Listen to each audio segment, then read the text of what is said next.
Welcome back to the Vocalyst. Today we are listening to Pat Benatar. This is not my first time hearing her. Thankfully, my dad introduced me to her music at a young age, so I have been a longtime fan. But last night I finally got around to watching this year's Rock and Roll Hall of Fame induction. And after hearing her, I just wanted to hear more, so that's what we're doing today. We are going to be listening to her performance of Shadows of the Night, and this is from the New Haven Coliseum concert in 1982. Here we go.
Okay, I'm just gonna go back all the way to the beginning because you can hear so many good things, like just in that tiny little introduction. And then, of course, a lot of other great things happen. So here we go. I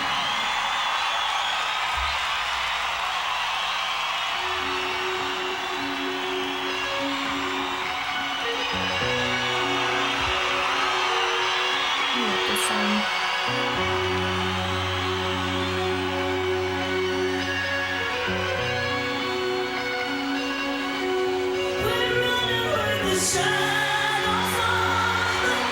Okay, I just want you to listen to this phrase because she uses that great sort of like whimpery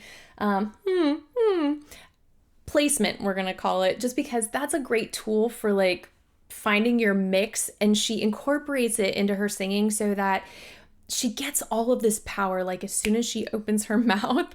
But as she builds in that phrase alone, you can hear her kind of open and like widen her oral cavity. And then she also like adds a little bit more air pressure so that at the end she gets a little bit more of that raspy, like I would call it kind of her signature sound. Like she has a beautiful tone, but it's like that rocker like edge to it. It's so cool.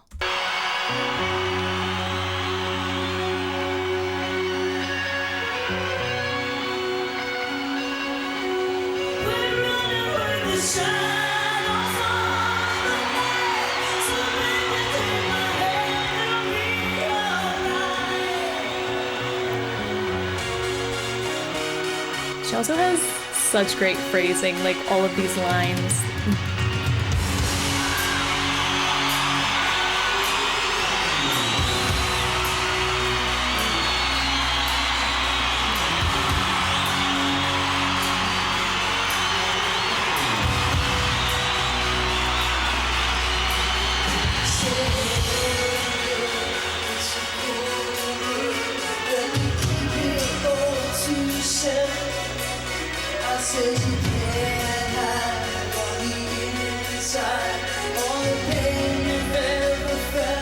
I don't think she's doing this on purpose, but she's got this tiny little tilt forward, which is a great tool that helps singers sort of expand the back of their rib cage and really take like full advantage of like their lung capacity.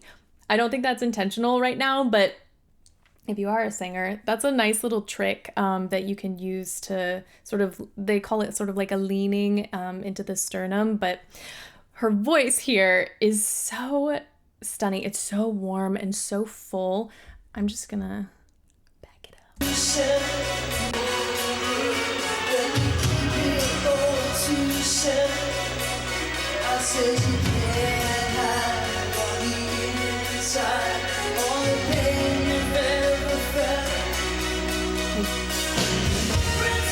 She's got such a gorgeous, like full, smoky chest voice sound. And when she goes into her mix and even a little bit higher, she just blends it so beautifully. One more time, I want you to hear that transition from chest voice into her mix.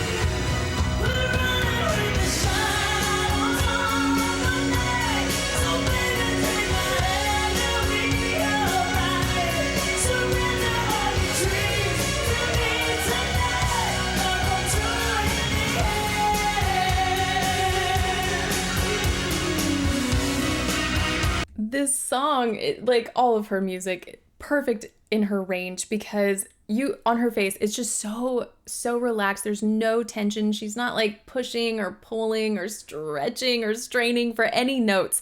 She is in complete control. And I do love, and I've mentioned this before, you don't have to open your mouth super wide. She's not hyperextending. I feel like she's finding a really good balance of like the space she needs without allowing her jaw to sort of hyperextend or anything like that.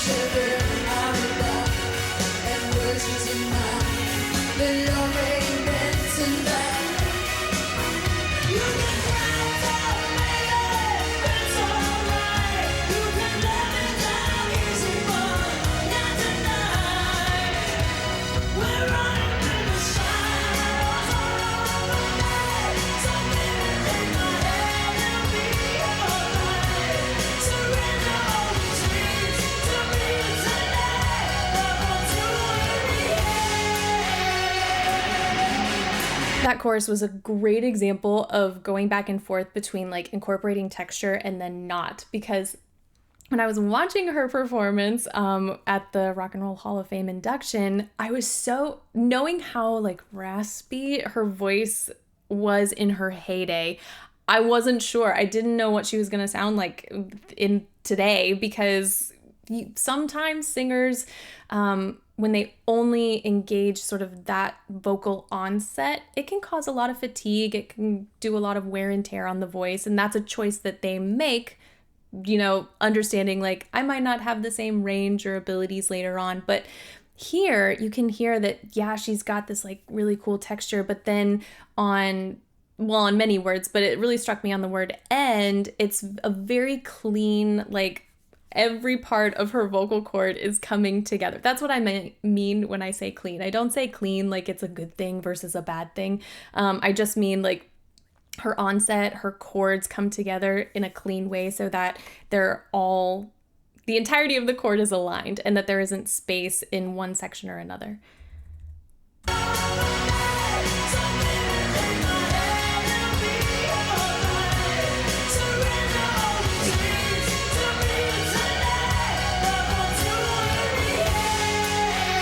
Yeah, just at the end, it definitely happens a lot, but listen to Tonight, really like raspy and growly, and then End, it's just like a very pure vocal sound.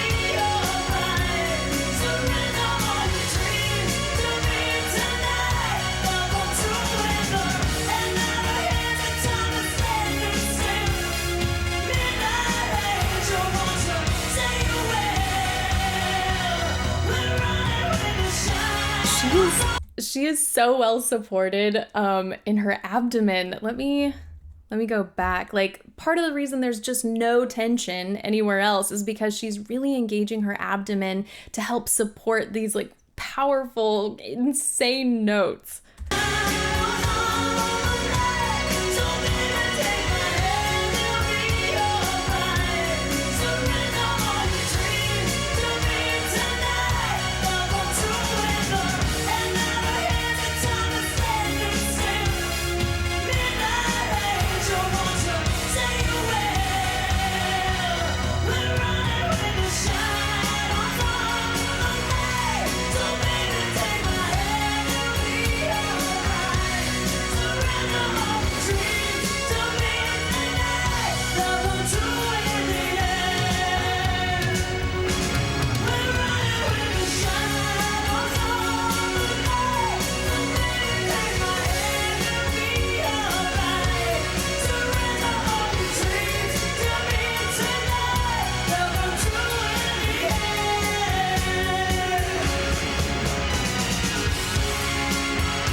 One thing I didn't know that was mentioned in her induction ceremony was that she actually had a musical theater background, and I think even did some classical singing. And so I just think it's so cool to see like a singer's progression. They played a few clips, so I'm curious if I can find something like full songs to listen to from before like she really entered into this like pop rock genre. Her tone is just, it's so distinguishable and recognizable, and it's so cool. It's gorgeous when she has, you know, that clean full adduction, but it's also just so captivating when she does a little bit of rasp and growl. And I just, so many things. I think she's an incredible entertainer and performer, but her musicianship, you know, she just is so committed when she's singing, and breath control. I could go on. Sometimes when you think of a singer, there are certain characteristics that come to mind. You know, it might be a really pretty tone, or they might be really good at riffs and runs. They might have a ton of volume. And with Pat Benatar, she's just so well-rounded that I just think great singer. I don't think of anything in particular because she just does it all. So that's it for today. Thank you guys so much for watching with me, and hopefully I will see you next time.